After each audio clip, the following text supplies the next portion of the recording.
दोस्तों, समय के बदलते इंसान के जीवन में अनेकों बदलाव आते हैं। हमें उन बदलावों से घबराना नहीं चाहिए, बल्कि उन्हें यह सोचकर स्वीकार करना चाहिए कि उनसे आपके जीवन में कुछ न कुछ अच्छा होने वाला है। दोस्तों, जो इंसान अपने आप को जीत लेता है, वह जिंदगी में कहीं मात नहीं खाता, चाहे कैसा भी सामने आ जाए। ऐसा इंसान हर मुश्किल समय में अपने आप पर काबू रखता है। इस वीडियो में हम बात करेंगे कि कैसे हर मुश्किल समय में अपने आप पर काबू रखकर उन बदलावों को स्वीकार कर अपने जीवन को बेहतर बना सकते हैं। तो चलिए इस प्रेरक कहानी की शुरुआत करते हैं। एक नगर में सबल नाम का आदमी रहता था। सबल का जन्म एक गरीब परिवार में हुआ था। सबल के परिवार में सबल और उसकी पत्नी सिर्फ 2 ही सदस्य थे। कच्चे घर में वह अपना गुजारा कर रहे थे। सबल पूरे दिन मजदूरी करके अपना और अपनी पत्नी का पेट पालता था। इसी तरह दोनों का जीवन चल रहा था। समय के साथ उसकी पत्नी गर्भवती हो जाती है। यह सुनकर सबल बहुत खुश होता है। वह सोचने लगता है कि अब हमारे घर में भी एक नन्हा सा पुत्र आएगा, हम उसे गोद में खिलाया करेंगे। पर जो उसके और उसके परिवार के जीवन में होने वाला था, उसे वह बेखबर था। धीरे धीरे समय गुजरता है। अब सबल के घर में वह दिन भी आ जाता है जब उसकी पत्नी एक बच्चे को जन्म देने वाली थी। सबल उसे अस्पताल में भर्ती कराता है।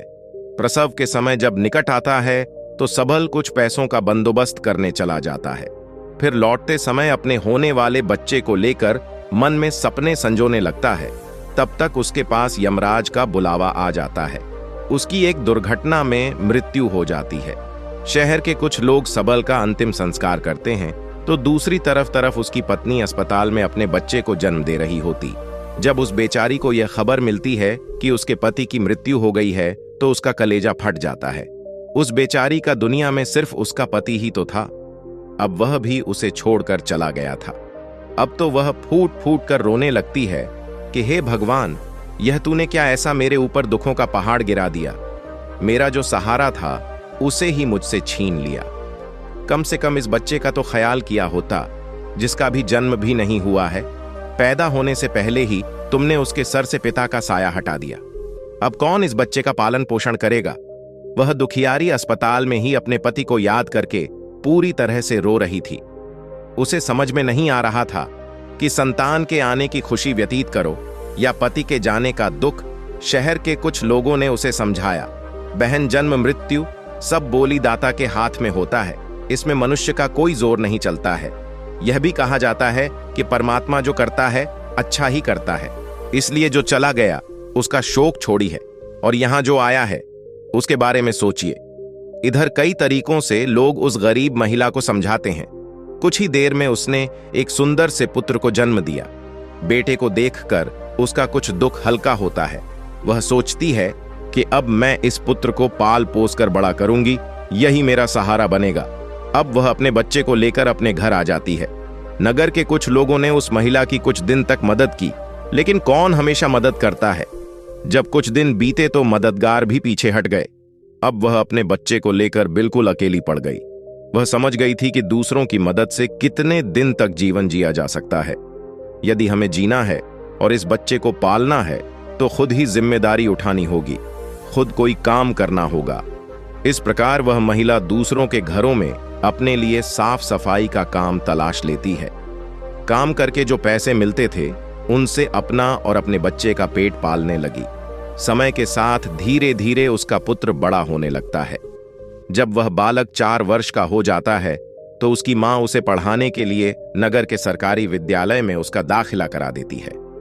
उसने सोचा कि मैं अपने बच्चे को पढ़ा लिखा कर इस काबिल बना दूंगी कि उसे कभी किसी के आगे हाथ न फैलाना पड़े। अब इस प्रकार वह महिला मेहनत मजदूरी करके अपने बच्चे को पढ़ाने लगती है।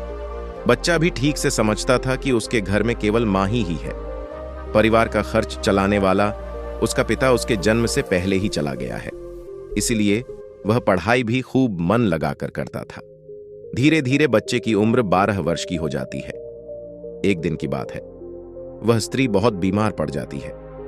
उसने सोचा कोई छोटी मोटी बीमारी होगी, इसीलिए कभी उस पर ध्यान नहीं दिया, लेकिन उसकी हालत दिन पर दिन खराब होती चली गई। बीमार होने की वजह से वह काम पर भी नहीं जा पाती थी। घर में इतने पैसे भी नहीं थे कि कहीं अपना ठीक से इलाज करा लेते। माँ को अत्यंत बीमार देकर बेटे को बहुत चिंता होती है। वह कहता है, माँ तुम चिंता मत करो, मैं तुम्हारे लिए अभी डॉक्टर के पास से दवाई लेकर आता हूं, तुम उसे खा लेना, फिर तुम जल्दी ही ठीक हो जाओगे। अपने बेटे की बात सुनकर माँ की आंखें भर आती हैं। आने लगी बेटा, अब तुम्हें कहीं जाने की जरूरत नहीं है, मेरा भी अब समय आ गया है। मैं तुम्हारे पिता के पास जाना चाहती हूं, लेकिन जाने से पहले तुम मेरी एक बात हमेशा याद रखना। जब तेरा जन्म नहीं हुआ था तब तेरे पिता ने और मैंने एक सपना देखा था कि हम अपने बच्चे को पढ़ा लिखा कर इतना काबिल बना देंगे कि उसे हमारी तरह गरीबी भरी जिंदगी न झेलनी पड़े। लेकिन बेटा, मैं उस सपने को पूरा नहीं कर पाए। बेटा, मैं अभी चली जाऊं तो तुम अपने पिता के सपने को जरूर साकार करना। तुम ऐसा कोई काम मत करना जिससे तुम्हारे पिता का नाम खराब हो। तुम इस प्रकार से अपना जीवन जीना कि तुम्हारा नाम दूर दूर तक लोग जान जाएं। बेटा, कभी पैसे के पीछे मत भागना। पैसे के लिए तो लोग इतने नीचे गिर जाते हैं कि अपने माता पिता की रिश्वत का भी ख्याल नहीं करते। तुम हमेशा अपना नाम कमाना बेटा, हमेशा स्वाभिमानी बनकर जीना, कभी किसी के आगे अपने हाथ फैलाना, किसी से याचना मत करना। याचना करना ही श्रेष्ठता का मूल है, पराधीनता ही नरक है। मनुष्य को सदा ही विद्या, धन, बल, कीर्ति और पुण्य कमाना चाहिए। लड़के ने कहा, मां तुम घबराओ नहीं, मैं तुम्हारे लिए अभी दवाई लेकर आता हूं। और इतना कहकर लड़का मां से रुपए लीटर दवा लेने चला जाता है। बेटे के जाते ही इधर उस गरीब स्त्री के प्राण निकल जाते हैं। जब नगर वालों को पता चलता है तो सब लोग इकट्ठे होकर उस स्त्री का उसके बेटे के हाथों अंतिम संस्कार कराते हैं। अब तो वह बालक बिल्कुल अकेला हो गया था। किस्मत भी का खेल दिखाती है, जब जरूरत होती है अपनों की तब अकेलेपन की रात में जगाती है। बिना माता पिता का बेटा, उम्र भी ज्यादा नहीं थी। आखिर जाएं तो कहां जाएं, करें तो क्या करें। दूर के रिश्तेदार थे, उन्होंने भी उस बालक पर ध्यान नहीं दिया। आखिर वह गरीब जो था, लेकिन वह बच्चा अकेले ही अपने जीवन की राह पर चल देता है। उसने कभी हार नहीं मानी। जो पैसे छोड़ गई थी, कुछ दिन तक उन पैसों से अपना गुजारा चलाता रहा। कुछ दिन के बाद वह पैसे खत्म हो जाते हैं। घर में भी कुछ नहीं था। अब तो एक ही जा रहा था कि कुछ काम धंधा किया जाए, तभी भोजन की व्यवस्था होगी, तभी स्कूल की फीस भरी जाएगी। लड़के को अपनी माँ की बात अच्छी तरह याद थी। उसकी माँ ने कहा था कि बेटा, कितना भी बुरा वक्त आ जाए पर किसी के आगे हाथ फैलाना, मेहनत करके ही अपना जीवन यापन करना। लड़के को अपनी माँ की यह बात अच्छी तरह याद थी, इसीलिए वह कभी किसी के आगे भीख नहीं मांगता था। विद्यालय से आने के बाद वह किसी के खेतों में काम करने चला जाता, कभी किसी की चाय की दुकान पर काम कर लेता और वहां से कुछ पैसे मिलते तो अपने विद्यालय की फीस भर देता था और अपने खाने पीने की सामग्री खरीद लाता था। इस प्रकार छोटी सी आयु में वह बच्चा पढ़ाई भी करता था और मजदूरी भी करता था। धीरे धीरे कुछ साल ऐसे ही निकल जाते हैं। बच्चा अब अपने नगर से निकलकर कस्बे में पढ़ने लगता है। तब उसकी कॉपी किताबों का, विद्यालय की फीस का खर्चा बढ़ जाता है। लेकिन उस बालक ने हिम्मत नहीं हारी। रोजाना विद्यालय जाता था। वह जो भी कम आता था उसकी सारी कमाई पढ़ने लिखने में ही लग जाती थी और जो कुछ थोड़ा बहुत बचता था उसे अपना पेट भर लेता था। अगर वह कहीं कोई स्थायी काम करता तो उसकी पढ़ाई छूट जाती थी और पढ़ाई करता तो पेट भरने के लिए भी कुछ नहीं था। इसीलिए साथ ही साथ पर दोनों काम करता था। विद्यालय से आकर भारी धर काम करने चला जाता था। एक दिन की बात है, वह बच्चा विद्यालय से पढ़कर घर वापस लौटा। फिर उसके बाद काम की तलाश में चला गया, लेकिन उस दिन उसे कोई काम नहीं मिला। पूरा दिन निकल गया। हारा थका शाम को घर आकर सो गया। आज कुछ काम नहीं मिला तो खाना कहां से खाता। जो पैसे थे उनसे पहले ही विद्यालय की फीस भर चुका था। उसकी स्थिति तो यह थी कि रोज कमाया रोज खाया। जब उस दिन उसे कोई काम नहीं मिला तो बेचारे को भूखे पेट रहना पड़ा। केवल पानी पीकर सो गया। अब सुबह भूखा ही विद्यालय चला जाता है और विद्यालय की छुट्टी के बाद जब घर आता है तो फिर किसी काम की तलाश में निकल पड़ता है। सोचता है कल नहीं मिला, लेकिन आज मुझे कोई ना कोई काम जरूर मिल जाएगा। लेकिन दुर्भाग्य ने उसका पीछा नहीं छोड़ा। उस दिन भी उसे कोई काम नहीं मिला। आज उसे फिर भूखा पेट सोना पड़ा। भूख अब उसे ज्यादा बेचैन कर रही थी। तो एक बार को उसके दिमाग में आता है कि भूखे पेट तो पड़ा भी नहीं जाता, अब तो मैं किसी से कुछ मांग कर खा लेता हूं। परमार ने मरते वक्त उससे कहा था कि बेटा, कभी भीख मांगकर मत खाना, हमेशा कमा कर खाना। लड़का भी बड़ा स्वाभिमानी था, किसी से मांगने की उसकी हिम्मत नहीं हुई। सोचता था चाहे कुछ भी हो जाए, पर भीख मांग करके नहीं खाऊंगा। अगर मैंने भीख मांगना शुरू कर दिया तो लोग मुझे भिखारी कहने लगेंगे। भगवान ने पीट दिया है तो कहीं ना कहीं से इसके लिए भोजन भी देगा। अब लड़का उस दिन भी भूखा रहता है। सुबह जब सोकर उठता है तो भूख के मारे चक्कर आने लगते हैं। अभी उसकी उम्र ही कितनी थी, भूख की मार वह कैसे सह सकता था। कुछ बड़ा होता तो 2-4 दिन काट भी लेता। अब आज वह विद्यालय भी नहीं गया। सोचा आज मैं सुबह से ही काम पर जाता हूं, काम मिल जाएगा तो भोजन कर लूंगा, फिर अगले दिन के लिए तैयार हो जाऊंगा। अब तो काम की तलाश में इधर उधर भटकता है। उसकी आंखों के सामने अंधेरा छा रहा था। अब तो से चला भी नहीं जा रहा था। फिर एक पेड़ के नीचे बैठकर सोचने लगता है कि अगर इस समय मुझे भोजन नहीं मिला तो मेरे प्राण निकल जाएंगे। मुझे कुछ न कुछ तो करना ही होगा। अब एक बार फिर से उसके मन में भीख मांगने का विचार आता है, लेकिन उसकी अंतरात्मा फिर मना कर देती है कि तू गरीब है, भिखारी नहीं, भीख मांगेगा तो फिर भीख मांगने की आदत पड़ जाएगी और तू भिखारी बन जाएगा। काफी देर तक लड़का इन्हीं प्रश्नों में उलझा रहता है। फिर उसके दिमाग में आया कि भीख मांगना अलग बात है और मदद मांगना अलग बात है। मैं किसी से भीख नहीं मांगूंगा, पर मदद मांग सकता हूं। भीख मांगना तो वह है जो मांगकर और फिर लौट आया नहीं जाता, पर मदद मांगना है जो आप कभी भी लौटा सकते हो। लड़के ने मैं सोचा कि मैं आज किसी से मदद मांग लेता हूं, जब मुझे काम मिल जाएगा तो मैं लौटा दूंगा। अब लड़का वहां से चलता है तो उसे नगर के बाहर एक बड़ा सा घर दिखाई देता है। लड़का उस द्वार पर जाकर द्वार को खटखट है। तब घर के अंदर से एक महिला निकलती है। महिला में द्वार पर देखा कि एक 10 वर्ष का बड़ा ही उदास सा मासूम सा लड़का खड़ा है। पहले तो वह महिला उस लड़के से पूछती है कि बेटा, तुमने दरवाजा क्यों बजाया, क्या कुछ काम है?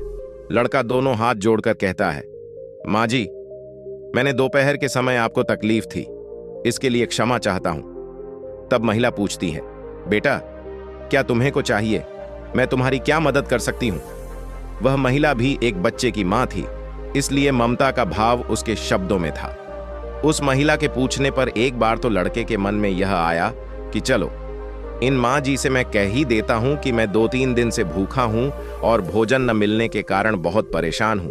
लेकिन उसके स्वाभिमान ने उसे रोक लिया और वह भोजन की जगह पानी मांग बैठा। कहने लगा, माँ जी, मुझे बहुत जोर की प्यास लगी थी, इसीलिए दरवाजा खटखटाया था, क्या एक गिलास पानी मिल सकता है? लेकिन वह महिला बहुत समझदार थी। उसने जब लड़के को देखा तो वह समझ गई कि बालक बहुत भूखा है। वह कहती है, बेटा तुम कुछ देर रुको, मैं तुम्हारे लिए पानी लेकर आती हूँ। वह महिला घर के अंदर जाती है और अपनी रसोई से एक गिलास दूध और कुछ लड्डू लेकर द्वार पर आती है और दूध से भरा गिलास उस लड़के को दे देती है। लड़के ने जब गिलास पकड़ा तो उसमें दूध था। दूध को देखकर लड़का खुश हो जाता है। लड़का मन ही मन उस मां को दुआएं देने लगता है। महिला ने उसे पहले लड्डू खाने को दिए और कहा, बेटा दूध गर्म है, तुम पहले लड्डू खा लो, जब दूध ठंडा हो जाए तब पी लेना। लड़का जब उस महिला को देखता है तो उसे ऐसा लगता है जैसे उसकी मां उसे दूध पीने को दे रही है। मन ही मन सोचता है, कितनी अच्छी मां है, मैंने एक गिलास पानी मांगा था और या दूध ले आई। उसने समझ लिया कि मैं भूखा हो। लड़का आराम से बैठकर लड्डू खाता है और दूध पीता है। तब वह स्त्री कहती है, बेटा क्या तुम हैं और कुछ चाहिए? लड़का सोचने लगता है कि इस दूध के बदले में मैं इस माता को क्या दे सकता हूं, मेरे पास तो कुछ भी नहीं है। दूध पीने के बाद लड़का कहता, मां जी, मैंने आपसे पानी मांगा और आपने मुझे दूध पिलाया, इसके बदले में मैं आपको क्या दे सकता हूं? महिला ने कहा, बेटे मैंने तुम्हें दूध इसलिए नहीं पिलाया है ताकि तुमसे बदले में कुछ ले सकूं। महिला कहने लगे, बेटा तुम्हारा चेहरा देखकर लग रहा था कि तुम बहुत भूखे हो, तो मैंने सोचा कि पानी की जगह दूध पिला देती हूं, इसीलिए मैं तुम्हारे लिए दूध ले आए। लड़के ने फिर कहा, नहीं जी, आप इसके बदले में मुझसे जरूर कुछ मांगे, मैं आपको अपनी हैसियत के हिसाब से कुछ जरूर दूंगा। लड़के की बात सुनकर महिला सोचती है, यह लड़का बड़ा स्वाभिमानी है। वह लड़का बार बार उससे मांगने की बात करता है, तो वह महिला उसका मन रखने के लिए कह देती है कि बेटा मैंने यह दूध पिलाकर तुम पर कोई एहसान नहीं किया है, फिर भी यदि तुम मुझे कुछ देना चाहते हो तो तुम मुझे एकवचन दो कि जिस प्रकार आज मैंने तुम्हारी मदद की है, इसी प्रकार तुम भी जब कभी मदद करने लायक हो जाओ तो किसी जरूरतमंद की मदद कर देना। जिस दिन तुम किसी की मदद कर दोगे, उसी दिन तुम मेरे इस एहसान से मुक्त हो जाओगे। उस महिला ने यह बात इसलिए कही थी ताकि वह लड़का अपने आप को मजबूर ना समझे और खुशी खुशी अपने घर को जा सके। वह लड़का उस बात को अपने दिमाग में बैठा लेता है। वह उस महिला के पैर छूकर काम की तलाश में आगे को चला जाता है और इस प्रकार धीरे धीरे कई दिन बीत जाते हैं। जिस विद्यालय में वह पढ़ता था, उसी विद्यालय में उस स्त्री का बेटा भी पढ़ता था जिसने उसे दूध पिलाया था। एक दिन वह महिला अपने बच्चे को विद्यालय छोड़ने जाती है तो उसने देखा कि विद्यालय में वह लड़का भी पढ़ रहा था। हिस्ट्री उस लड़के को पहचान लेती है। उसने विद्यालय के मास्टर जी से जाकर पूछा कि वह बालक कौन है, तो मास्टर जी ने उसे बताया कि उस बालक का नाम रमन है और वह बिना माता पिता का बेटा है। छोटी सी आयु में ही उसके दोनों माता पिता गुजर गए थे। यह जानकर उस महिला को बड़ा दुख होता है। सोचती है, जब इसके माँ बाप नहीं हैं तो फिर इसकी पढ़ाई का खर्च कौन उठाता है। तब विद्यालय के बड़े मास्टर बताते हैं, बहन जी, रमन बहुत ही अच्छा बच्चा है। वह अपनी पढ़ाई का खर्च खुद उठाता है और पढ़ने में भी बड़ा देश है, मेहनत मजदूरी करता है और तब जाकर विद्यालय की फीस भरता है। जब कभी वह विद्यालय नहीं आता है और अपनी फीस भी समय पर नहीं दे पाता है तो हम लोग उस पर ज्यादा दबाव नहीं बनाते। जब उस स्त्री को रमन की स्थिति का पता चलता है तो वह करुणा से भर जाती है। उसका मन करता है कि मैं उस बालक की कुछ मदद करूं जिसका कोई नहीं होता। ऐसे ही लोगों की मदद करनी चाहिए, तभी भगवान प्रसन्न होते हैं। जिसका कोई नहीं है वह भगवान का है और जरूरतमंद की मदद करने का अर्थ है कि आपने भगवान को प्रसन्न कर दिया। महिला ने सोचा, यह लड़का मुझसे पैसे तो लेगा नहीं क्योंकि यह बड़ा स्वाभिमानी बालक है। तब उस महिला ने बड़े मास्टर जी से कहा, श्रीमान जी, अगर मैं इस बालक की फीस भर दिया करूं तो आपको कोई आपत्ति नहीं है। मास्टर ने कहा, बहन जी, आपकी सोच अच्छी है, आप उसकी फीस भरें तो मुझे तो कोई आपत्ति नहीं होगी, लेकिन रामायण इस बात के लिए तैयार नहीं होगा। तब महिला कहती है, मास्टर जी, मैं उसकी मदद करना चाहती हूँ। आप किसी तरह से रमन को समझा देना, उससे कह देना कि आपकी स्थिति को देखते हुए सरकार ने आपकी फीस माफ कर दी है, तुम्हें फीस भरने की कोई जरूरत नहीं है। मास्टर जी भी इस बात से सहमत हो जाते हैं। वह महिला रमन की पूरे वर्ष की फीस भरकर अपने घर चली जाती है। इस तरह वह हर वर्ष उसके पूरे साल की फीस जमा कर दिया करती थी ताकि रमन सिर्फ मन लगाकर पढ़ सके। अब तो रमन पूरा मन लगाकर पढ़ता था और अपने खाने पीने के लिए किसी दुकान पर काम कर लेता था। दोस्तों, डूबते को तिनके का सहारा ही बहुत होता है। उस महिला के थोड़े से प्रयास से संकेत की अच्छी खासी मदद हो गई। वह अब खूब मन लगाकर के पढ़ता था। इसी तरह कुछ वर्ष और बीत गए। अब आगे की पढ़ाई करने के लिए संकेत को शहर में जाना पड़ा। सोचा, शहर में रहकर मैं कोई छोटी मोटी नौकरी कर लूंगा और अपनी पढ़ाई भी करता रहूंगा। इस बात का पता उस महिला को तब चलता है जब वह उसकी फीस भरने के लिए विद्यालय में जाती है। वह महिला जब रमन की फीस जमा करती है तो मास्टर जी बताते हैं, बहन जी, रमन तो आगे की पढ़ाई करने शहर चला गया है, अब आपको उसकी फीस जमा करने की कोई जरूरत नहीं है। उस महिला ने जब यह सुना तो सोचने लगी, कोई बात नहीं, भगवान ने मुझे उसकी मदद करने का इतना ही समय दिया होगा। हे भगवान, उस बालक पर दया दृष्टि बनाए रखना, वह जहां भी रहे खुश रहे। इस प्रकार स्त्री अपने घर लौट आई और अपने घर गृहस्थी की दुनिया में व्यस्त हो गई। दोस्तों, उधर रमन शहर में जाकर अपनी पढ़ाई करने लगा। खर्चा चलाने के लिए उसने एक नौकरी तलाश कर ली। इस प्रकार 25 वर्ष बीत जाते हैं। ना तो संकेत कभी उस महिला से मिल पाता है और न वह महिला का भी संकेत से मिलती है। उस महिला का बेटा भी अब बड़ा हो गया था। उसका बेटा एक व्यापारी बन गया था।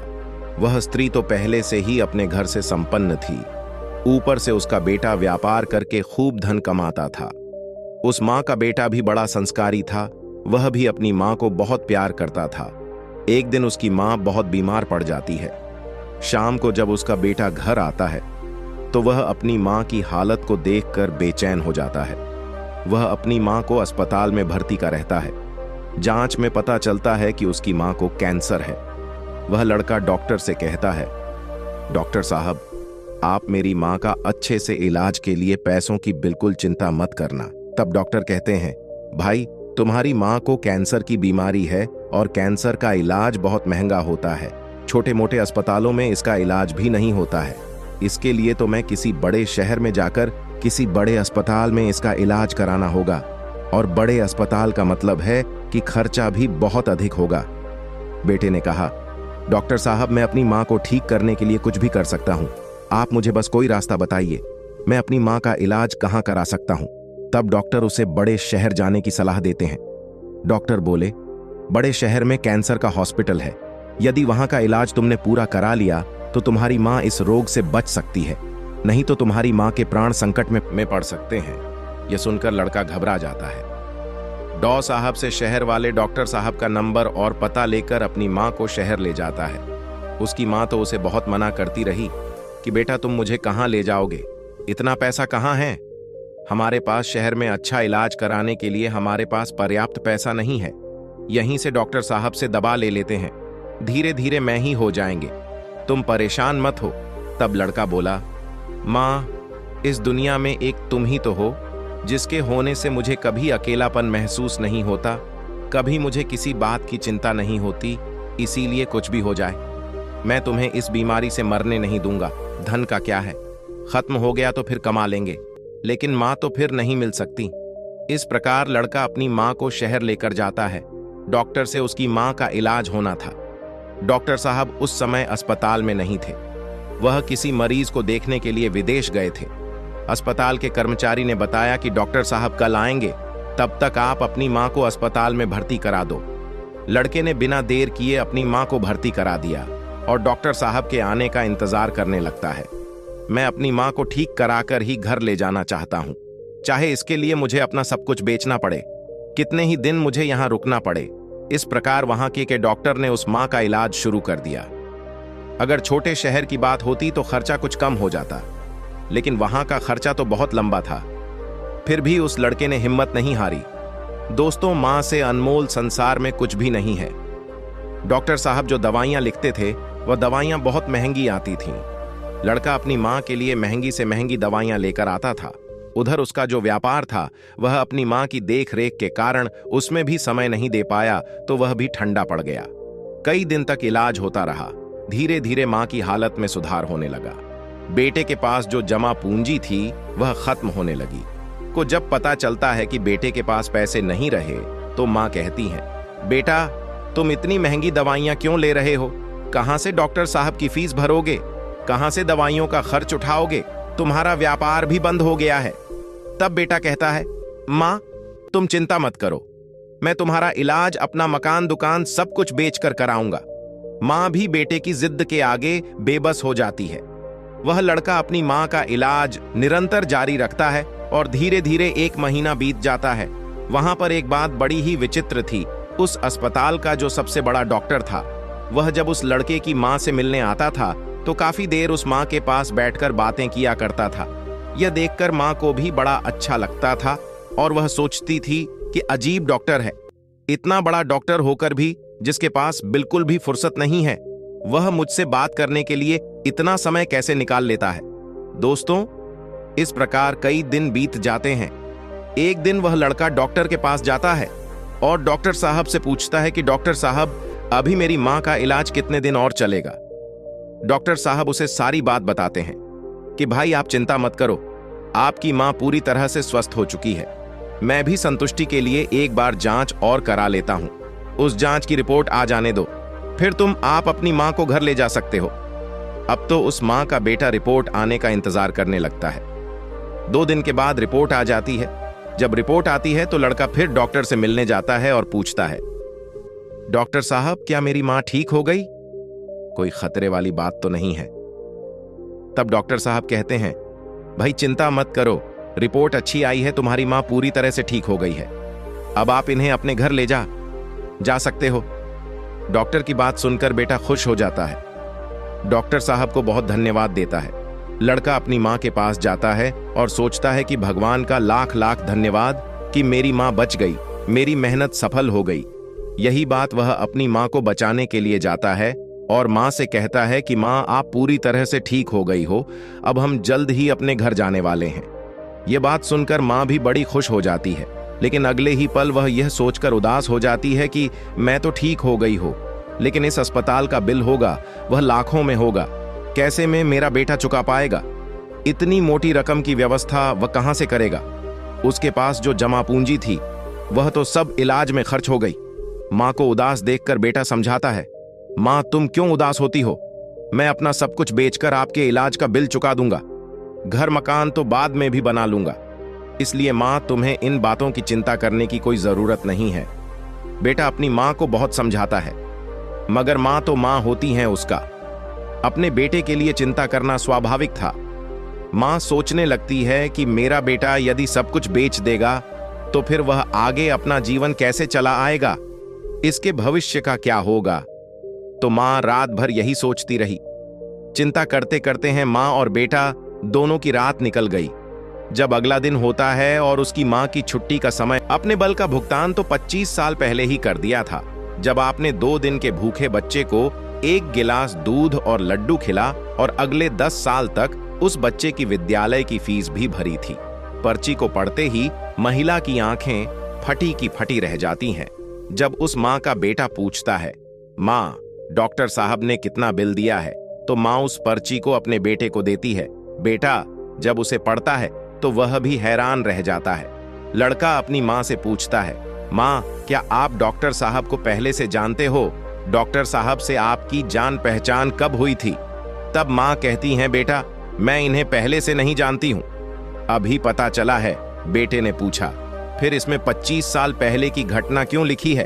तब माँ कहती हैं, बेटा 25 साल पहले जब तुम बहुत छोटे थे, तब तुम्हारी उम्र का एक छोटा सा लड़का भरी दोपहरी में हमारे घर के द्वार पर आया था। मैं भूखा प्यासा था। उसने मुझसे 1 गिलास पानी मांगा था। मैंने बच्चे को देखा तो मैं समझ गई कि वह भूखा है, इसीलिए दूध और लड्डू लाकर मैंने उसे खाने को दे दिया। वह कई दिनों से भूखा था। उसने दूध तो पी लिया, पर वह मुझसे कहने लगा कि माँ तुम्हारा यह हरण मैं कैसे चुका पाऊंगा। तो मैंने उसका मन समझाने के लिए कह दिया था कि जब तुम बड़े हो जाओ, मदद करने लायक हो जाओ, तो तुम किसी जरूरतमंद की मदद कर देना। मुझे क्या पता था कि वही लड़का जिसे मैंने 1 गिलास दूध पिलाया था 25 साल बाद इतना बड़ा डॉक्टर बनकर मेरी मदद करेगा। लोग तो आज लेकर कल को भूल जाते हैं, लेकिन उस बच्चे ने मेरा एहसान अभी तक याद रखा है। मैं इस बात को सोचकर बहुत हैरान हूं कि डॉक्टर साहब ही वह बच्चा है। इधर माँ बेटे आपस में बातचीत कर रहे थे, उधर डॉक्टर साहब उनके पीछे खड़े होकर उनकी बातें सुन रहे थे। उनकी आंखों में आंसू थे और बचपन का वह समय उन्हें याद आ गया जब वह भूखे प्यासे उस माँ के द्वार पर पहुंचे थे। डॉक्टर साहब आगे बढ़कर उस माँ को प्रणाम करते हैं और माता जी के पास बैठ जाते हैं। कहते हैं, माँ आपके कहे हुए शब्द आज भी मेरे कानों में गूंजते हैं। मैंने आपके उन्हीं शब्दों को अपना संस्कार बनाया। मैंने अपनी जिंदगी में बहुत दुख देखा है, लेकिन कभी हिम्मत नहीं हारी।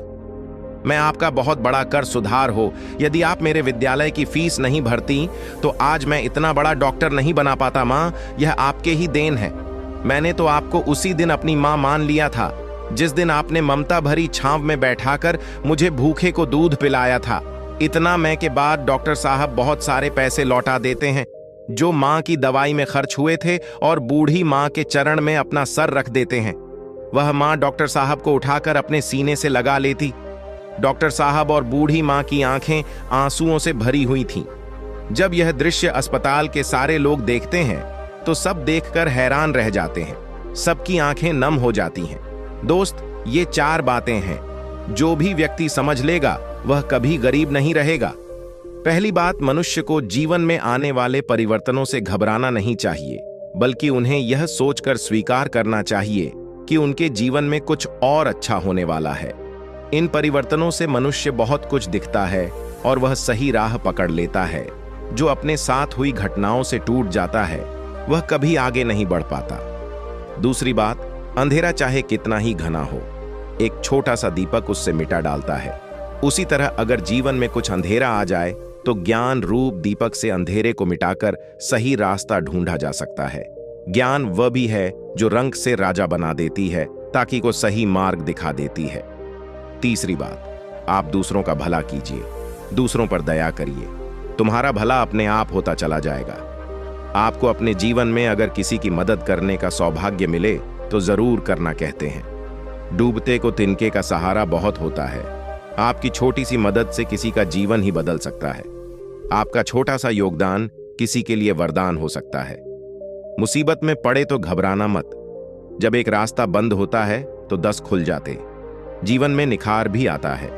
जब मनुष्य दुख और मुसीबत की भर्ती में तपता है, कष्ट सहन करने के बाद ही मनुष्य को अनुभव मिलता है और यह अनुभव बहुत काम आता है। चौथी बात, मनुष्य के दिन चाहे कैसे भी हो, चाहे कितनी भी कठिनाइयां उसके जीवन में आए, परंतु उसे कभी भीख मांगकर खाना नहीं चाहिए। भीख मांगकर खाने वाला अपनी ही नजरों में गिर जाता है और जब वह भीख मांगकर खाता है तो उसकी आदत हो जाती है बिना मेहनत किए खाने की। इसलिए मनुष्य को हमेशा मेहनत करके सिखाना चाहिए, तभी मनुष्य सफल और आत्मनिर्भर बनता है। किसी को मदद की जरूरत हो तो आप सबसे पहले उसकी मदद करें, लेकिन अगर आपको मदद की जरूरत हो तो आपको किसी से मदद मांगने की जरूरत ना हो। आप खुद ही अपनी मदद करने की काबिलियत रखें। आत्मसम्मान आपकी आवाज है, इसे बुलंद रखें। दूसरों पर ध्यान देने से बेहतर है खुद में रहो, खुद को समझो और आगे बढ़ो। आत्मसम्मान एक ऐसा कवच है जिसे कोई आपसे छीन नहीं सकता। जो कोई खुद से प्यार नहीं कर सकता, वह किसी और से भी प्यार करने के लायक नहीं। उसकी इज्जत कभी मत करो। जो आपकी इज्जत करो ना करें, उसे अहंकार मत समझना, उसे आत्मसम्मान के रहते हैं। अगर आप चाहते हो दुनिया आपकी इज्जत करें तो सबसे पहले आपको अपनी इज्जत करनी होगी। अगर कोई आपका अपमान करे तो उसका भी शुक्रिया अदा करें, क्योंकि वह इंसान आपको आपकी जिंदगी की सच्चाई बता रहा है। ज्यादातर लोग उन चीजों की कदर नहीं करते जो उन्हें आसानी से मिली हो, लेकिन खो देने के बाद पछताते हैं। तो दोस्तों, आशा करता हूं आज की वीडियो आपको पसंद आई होगी। चैनल ज्ञान कुंजी सब्सक्राइब जरूर करें। धन्यवाद।